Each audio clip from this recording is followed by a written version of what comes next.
The United States has been fighting a war in Afghanistan for nearly 20 years, beginning in the administration of George W. Bush.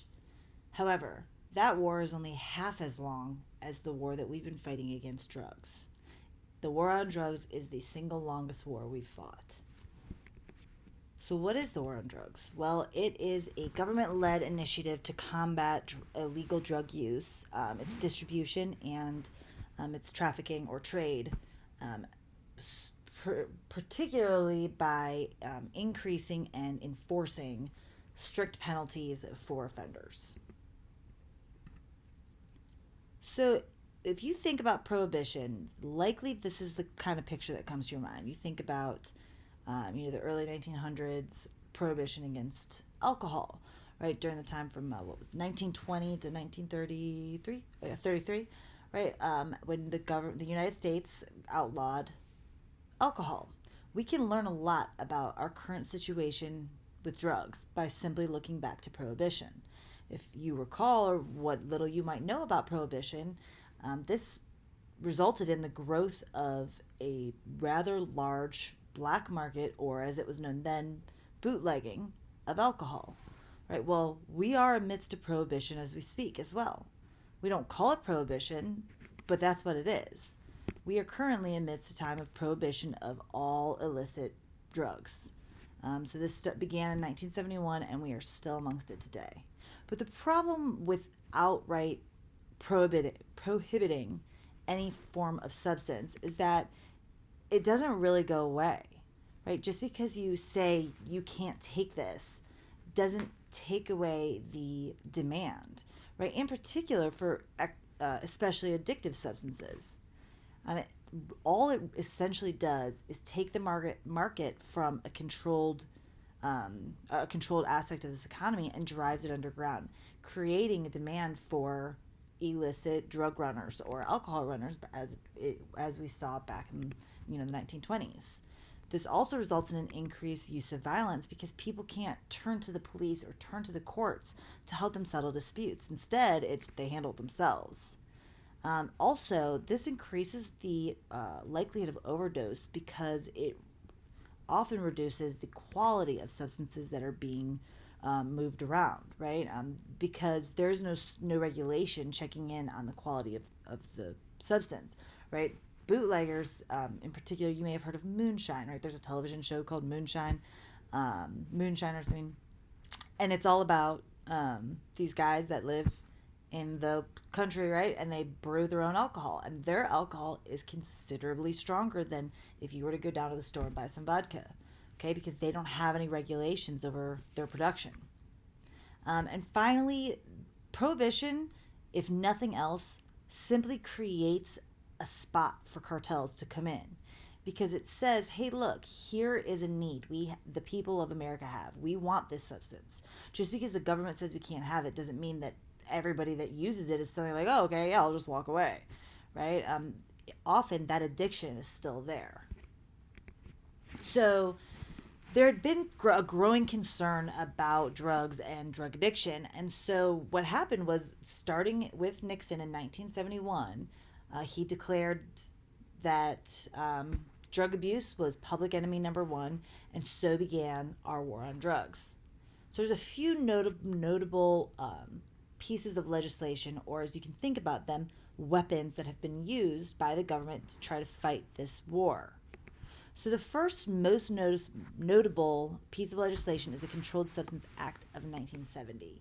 This was the first comprehensive piece of federal legislation in over 30 years. But the most important thing about what it did that still affects us today is that it established the drug schedules. So all that really is a fancy way of saying a hierarchy of illicit substances, or and illicit substances of all drugs, beginning with the level 1 being the most concerning, all the way to level 5 being the least.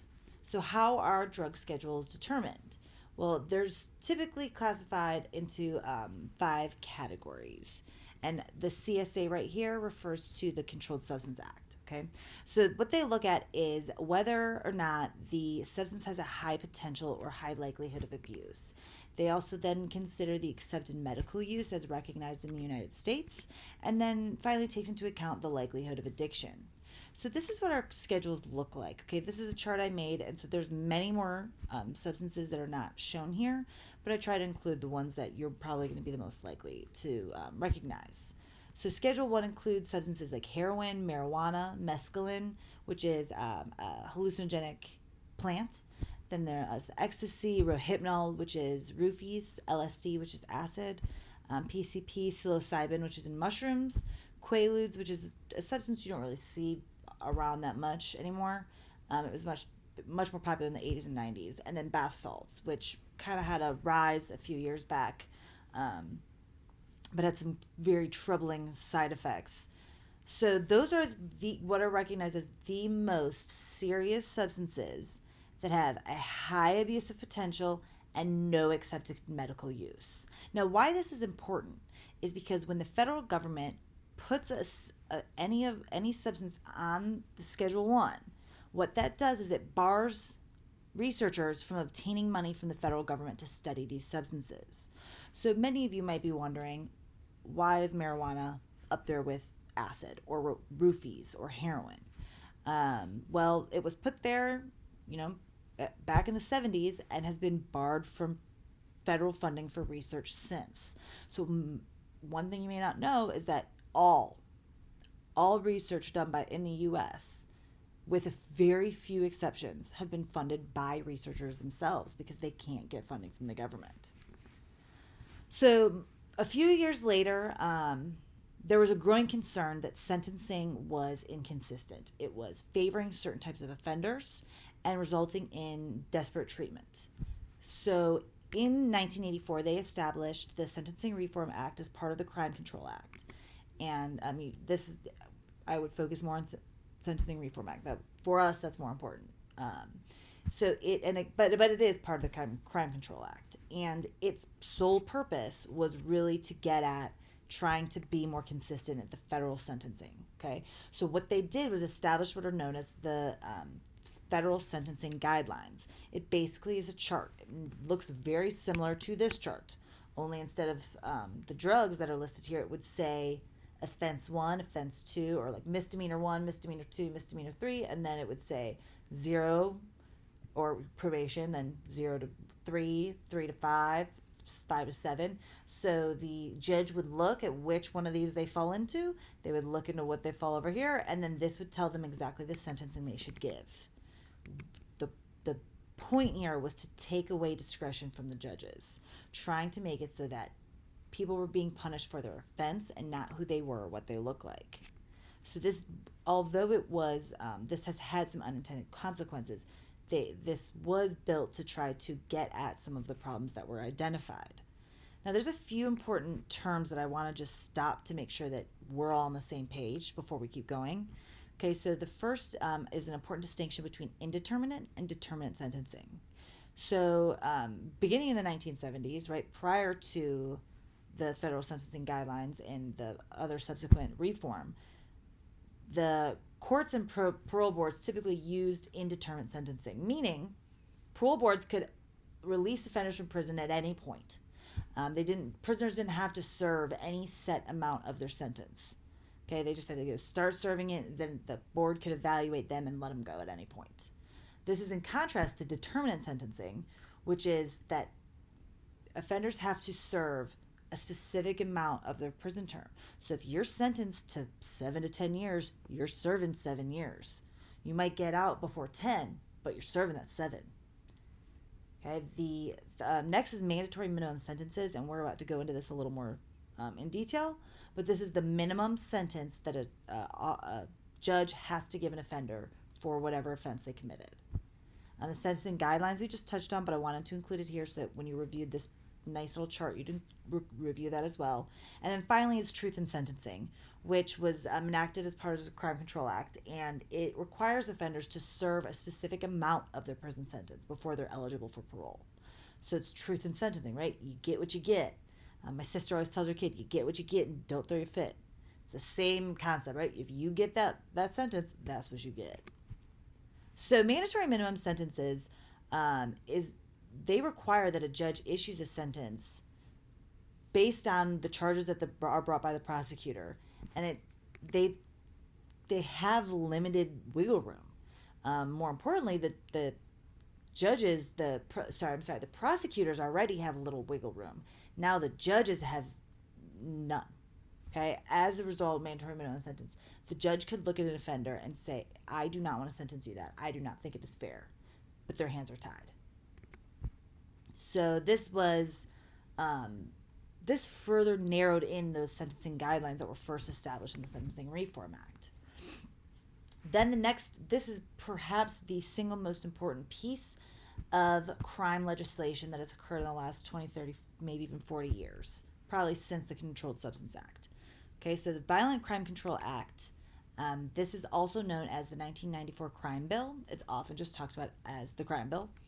It was enacted under President Clinton, and it provided a lot of money to fund police officers and facilitate community policing, which is a form of policing where the officers try to build relationships with the community and they embed themselves within it and use that to then be better at their jobs. Okay, the Violent Crime Control Act, or the Crime Bill, also is responsible for creating VAWA, which, as you should recall, is a very important law for women and children in this country. Okay, the VAWA is designed to protect women and children from domestic abuse and sexual abuse. It also provided $12 billion specifically designated for building prisons, given to states that enacted and adopted truth in sentencing laws. So in other words, the federal government was encouraging states to build more prisons. They're basically paying them to keep their beds filled. Okay, to serve, they're encouraging and trying to find a way to support states in their efforts to enforce people to serve 85% of their sentence behind bars. 85% is the amount that the Truth in Sentencing Act requires people to serve. It also mandated life sentences for those who were convicted of a violent felony had they already been convicted of two prior offenses. And that includes any drug offense. So their first two offenses didn't have to be violent, so long as their third was. And these mandated life sentences are without the possibility of parole. These are the three strikes laws that we will discuss at a later time, but that is what this is. This was established by the Crime Bill. Now, also the Crime Bill looked at what we had been using as our mandatory minimums and saw essentially a gap, an issue to address. So the safety valve that is established says that if a defendant meets all of these criteria, then and only then may the judge go below the mandatory minimum. So the first is that no one was harmed. If any person was harmed, forget it. You got your mandatory minimum. The person has little or no history of convictions. They didn't use any violence or weapons. The person's not involved in some sort of an organization and was not leading a sort of conspiracy to commit this offense. And they were cooperative. They gave their information to the police and to the prosecutor willingly, and they gave them information they needed to continue investigating further into these offenses. However, as you might imagine, it's often unlikely that all of these are met, and as a result, the mandatory minimum sentence is often that which is given.